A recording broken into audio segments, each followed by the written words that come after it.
सावन का महीना शुरू होगा। सावन का महीना शुरू होगा 11 तारीख से, 11 जुलाई से। तो 11 जुलाई से सावन शुरू होगा, 9 अगस्त तक रहेगा। लोग सोचते हैं कि सावन के महीना में केवल सोमवार सोमवार शंकर भगवान की पूजा करनी है। देखिए, ऐसी बात नहीं है। सावन का हर दिन एक बहुत ही पवित्र दिन है और हर दिन का एक एक महात्म्य है। तो एक पुस्तक बहुत अच्छी बिकती है, पुस्तक का नाम है, गीता प्रेस से छपी है, श्रावण मास महात्म्य।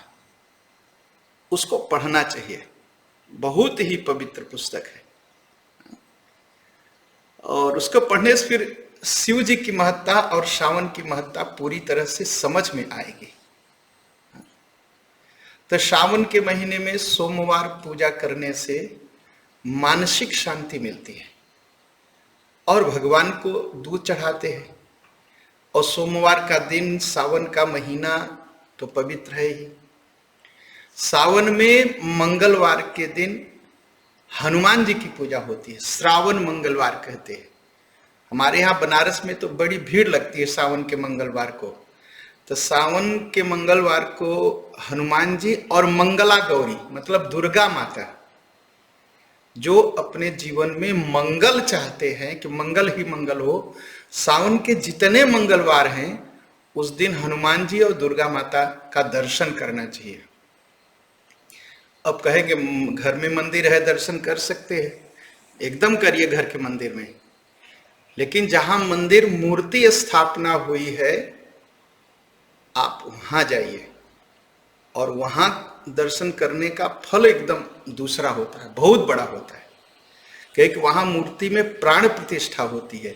घर की मूर्ति में, घर के फोटो में प्राण प्रतिष्ठा नहीं की जाती। तो जहां पर प्राण प्रतिष्ठा की गई है, किसी ऐसे मंदिर में जाकर के हनुमान जी का चालीसा का पाठ करिए, दुर्गा जी सप्तश्लोकी दुर्गा का पाठ करिए, और नहीं कुछ है तो मंत्र जाप करिए। मंत्र में तो सभी पाठों का फल मिल जाता है। तो जहां मंगलवार है तो आप मंगलवार को जाइए, सावन के महीने में दर्शन होगा। क्यों पंडित जी? मंगलवार तो मंदिर खुला रहेगा। हाँ, तो अगर पंडित जी नहीं है तब भी पंडित जी को फोन करिए, तो पंडित जी आपके लिए दरवाजा खोलेंगे और आराम से दर्शन होगा सावन के महीने में मंगलवार। और बुधवार को शंकर भगवान की पूजा करने से विद्या की प्राप्ति होती है, बुद्धि की प्राप्ति होती है सावन के महीने में। और बृहस्पतिवार को जो है शंकर भगवान की पूजा करने से शास्त्र एक कहते हैं कि जो है भक्ति की प्राप्ति होती है, गुरु की प्राप्ति होती है। तो इसलिए ये जो दिन है, सोमवार, मंगलवार, बुधवार, बृहस्पतिवार और शुक्रवार को शंकर भगवान की पूजा मां पार्वती के साथ करने से धन की प्राप्ति होती है। और शनिवार को शंकर भगवान की पूजा करने से, सरसों के तेल से अभिषेक करने से शत्रुओं का नाश हो जाता है। तो जो आपकी समझ में आए कि इस दिन हमें पूजा करनी है, तो मंदिर तो दोनों मंदिर, केतुमालेश्वर धाम और मंदिर दक्षेश्वर धाम दोनों खुले हैं। आप जाइए। अगर आपको पहुंचे और मंदिर नहीं खुला है तो नंबर लिखे, आप उन पर फोन करिए, मंदिर आराम से आपको दर्शन हो जाएगा। लेकिन जाइए जरूर दोनों मंदिरों में। अब कोई जरूरत नहीं किसी दोनों मंदिर में आइए, आपके आसपास गांव में जो भी मंदिर है आप उसमें जाइए, भगवान का दर्शन करिए। तो शनिवार की पूजा करने से शंकर भगवान का सरसों के तेल से, काला तिल से, एक तो ग्रह शांत हो जाएंगे, दूसरा है कि शत्रु नहीं होंगे आपके। और रविवार की पूजा, शंकर भगवान की पूजा सावन के महीने में रविवार को करने से क्या होगा? तेज की प्राप्ति होती है, तेज बढ़ता है, यश बढ़ता है। तो ये जो दिन है, हम एक तरह से मान लिया श्रावण सोमवार, श्रावण सोमवार, श्रावण सोमवार की पूजा करनी है। अच्छा, एक बहुत बड़ी बात होती है कि लोग कहते हैं जिस कन्या का विवाह नहीं हो रहा है उसको श्रावण सोमवार का व्रत करना चाहिए।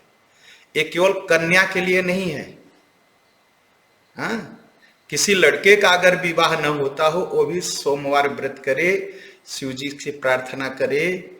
हाँ, तो जैसे पार्वती माँ शंकर भगवान के लिए प्रार्थना कर रही थी ना, वैसे शंकर भगवान भी प्रतीक्षा कर रहे थे कि राम जी कहें मुझसे विवाह करने के लिए तो मैं विवाह करूंगा। तो जो लोग जिनके विवाह में बाधा है, चाहे वो लड़का हो लड़की हो, और शंकर भगवान की आराधना करें, सुंदर और अच्छी पत्नी की प्राप्ति होगी। तो सावन का महीना बहुत ही पवित्र है और सावन के महीने में भगवान की आराधना करना। अच्छा, सावन के महीने में एक काम और करते हैं, जो ब्लात खुरुंता जिसे कहते हैं, पत्ते वाली सब्जी, पत्ते वाली भाजी, उसको सावन के महीने में नहीं खाते, क्योंकि सावन के महीने में पानी बरसता है थोड़ा थोड़ा और थोड़ी गर्मी रहती है, तो जितने कीड़े मकोड़े हैं ना, वो जाके पत्ते वाली सब्जी पर बैठ जाते हैं। आप कितना भी धोएंगे वो पक जाएंगे उसके साथ और आप उनको खा लेंगे, और बीमारी पैदा होती है सावन के महीने में पत्ते वाली सब्जी खाने से। नहीं खाना चाहिए। जिनको स्वस्थ रहना है, जिनको प्रसन्न रहना है, तो सावन के महीने में इसको न खाएं, पत्ते वाली भाजी। तो और क्या करना चाहिए सावन के महीने में? सावन के महीने में सुनना चाहिए। क्या सुनना चाहिए? भगवान की कथा सुननी चाहिए, भगवान के नाम का कीर्तन करना सुनना चाहिए, और वेद के मंत्रों को सुनना चाहिए। तो अगर आप रविवार को जाएंगे, हर रविवार जो है केतुमालेश्वर धाम में यहां पर अभिषेक होगा, तो आपको यजुर्वेद के मंत्र सुनने को मिलेंगे। हाँ, और दक्षेश्वर धाम सुबह सुबह हर रोज आएंगे, पूरा सावन का महीना सवेरे 7 बजे, तो आपको वहां यजुर्वेद का मंत्र सुनने को मिलेगा, हवन करने को मिलेगा। तो जैसी आपकी सुविधा हो, आप अपनी सुविधा के अनुसार मंदिर में आइए और मंदिर को फोन करिए, मंदिर को फोन करिए, जो नंबर लिखे हैं, और आप पहुंच जाइए। सावन के महीने में जरूर भगवान का दर्शन करिए। भगवान का दर्शन करने से, भगवान का पर चरण छूने से, भगवान की आरती करने से जीवन बदलता है और जीवन पवित्र होता है। तो इसका पूरा ख्याल रखिए।